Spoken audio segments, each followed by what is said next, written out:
12 சொல்றாரு. அப்ப அந்த மாதிரி நினைக்கிறாங்க. என்ன நினைக்கிறாங்க? சத்யநாராயண ஆதிமா பொதுச்செயலாளர் பதவியை முதலில் பெற்றுவிட்டு ஆதிமா கட்சியை தன் கட்டுப்பாடு கொண்டு வந்து விட்டு பின் முதலமைச்சர் பதவியை பெறலாம்னு நினைக்கிறாங்க.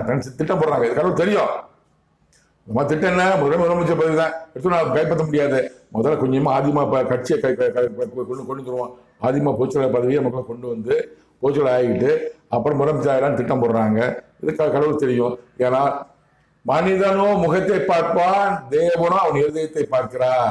நம்ம சத்யநாராயண முகத்தை தான் பார்க்கிறோம். அம்மா என்ன நினைக்கிறான்னு யாருக்கும் தெரியாது. பக்கத்துல யாருமே தெரியாது. நான் தூங்க அவங்களுக்கு மட்டும் தெரியும்.